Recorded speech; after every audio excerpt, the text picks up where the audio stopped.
उडदाचे पापड बनवत असताना आपल्याकडून पापड खारा जास्त किंवा कमी पडतो, म्हणून या गोष्टी टाळण्यासाठी आज मी तुम्हाला अगदी सोप्या पद्धतीने रामबंधू पापड आटा या पॅकेटपासून पापड बनवून दाखवणार आहे। आपण बरीच जण पापड बनवताना रामबंधू पापड आटा मसाला याचे पॅकेट वापरतो, पण त्याच पॅकेटप्रमाणे इथे आपल्याला उडदाच्या पिठाचे सुद्धा पॅकेट बाजारातून भेटून जातात।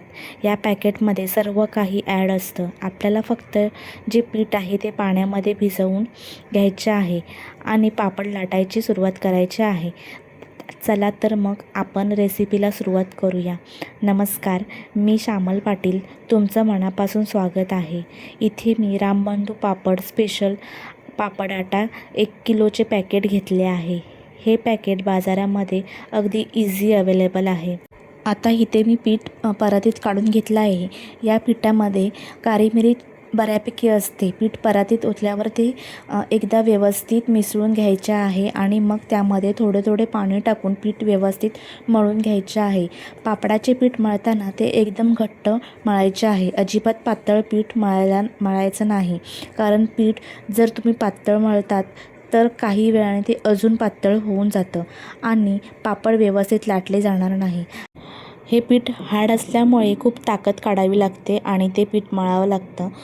इथे मी 2 गोळे तयार केले आहेत। थोडे तेल लावून पुन्हा एकदा व्यवस्थित मळून घेणार आहे आणि नंतर प्लास्टिकच्या पिशवीमध्ये गुंडाळून जवळजवळ 2 ते 3 तास झाकून ठेवणार आहे।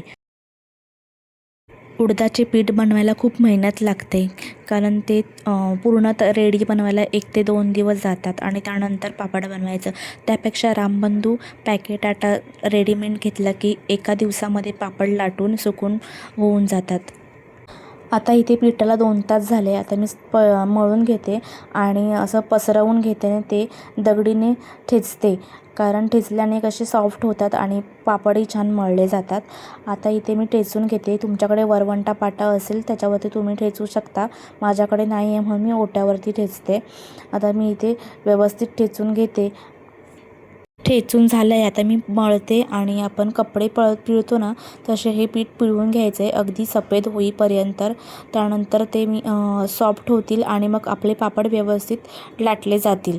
तर इथे छान असं सॉफ्ट झालं आहे पीठ। आता मी हे मोठी एक लाट तयार करते आणि छोट्या छोट्या लाटी काढून घेते, म्हणजे पेढे काढून घेते आणि तुम्हाला जसं हवं असेल छोटे मोठे तसे तुम्ही पेढे करून घ्यायचे याचे। आता मला जसं हवं आहे तसं मी करून घेणार आहे आणि त्यानंतर हे जे गोळे आपण तयार करतो ते ओपन ठेवायचे नाहीत। डब्यामध्ये किंवा बंद डब्यामध्ये किंवा पिशवीमध्ये बंद करून ठेवायचे आहेत। थोडेसे त्यांना तेल लावायचं आणि ते झाकून ठेवायचं। झाकलं नाही तर ते कडक होऊन जातील आणि मग लाटायला जमणार नाही, आणि जर बंद ठेवले तर सॉफ्ट राहतील आणि आपल्याला लाटायला खूप छान जमेल। तर मी इथे सगळ्या लाट्या काढून घेते। आता इथे मी सगळ्या लाट्या काढून घेतल्यात आणि थोडं तेल लावून असं डब्यामध्ये झाकून ठेवणार आहे आणि नंतर लाटायला घेणार आहे।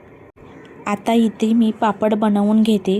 पापडाला सुकं पीठ जास्त लावायचं नाही, मग ते तळताना तेल खूप लागतं। शक्यतो पापड फॅनखाली सुकवावा। मी फॅनखाली सुकवणार आहे।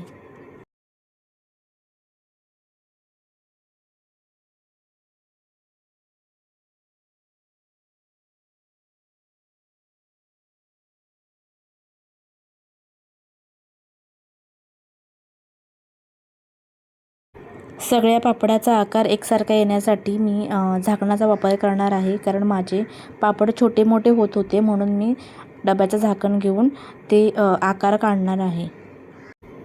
आता इथे मी पापड फॅनखाली सुकत घातले आहेत। आता अर्धा पाऊण तास झाला आहे। एक साईड कोरडी झाली आहे। आता मी ती पलटून दुसरी साईड सुकवायला घेते। पापड वाकडे तिकडे व्हायला नको म्हणून मी एक आयडिया सांगणार आहे तुम्हाला। पापडे वाकडे तिकडे व्हायला नको म्हणून तुम्ही पापड एकावरती एक ठेवून त्याच्यावरती डब्बा, वजनदार डब्बा किंवा काहीतरी ठेवा, मग ते गोलाकारच राहून जातात। माझी ही व्हिडिओ काढायला मी विसरली म्हणून तुम्हाला ओरली सांगते। तर इथे ना मी छान असं सुकवून घेतलं आहे फॅनखाली पापड, आणि आता रात्रभर फॅनखाली ठेवण्यासाठी मी परातीत ठेवून देते। ते परातीत तसं पसरवून घेते आणि अर्धे ताटामध्ये पसरवून छान रात्रभर फॅनखाली ठेवणार आहे। इकडे आपले पापड खायला रेडी झालेत, कारण आता मी सकाळी उन्हामध्ये 1 ते दीड तास सुकायला ठेवलेलं. जास्त उन्हामध्ये ठेवायचं नाही, नाहीतर ते वाकडे होऊन जातात. आता बघा बरोबर परफेक्ट गोल राऊंड आणि कुठेही वाकडे नाही झालेत पापड.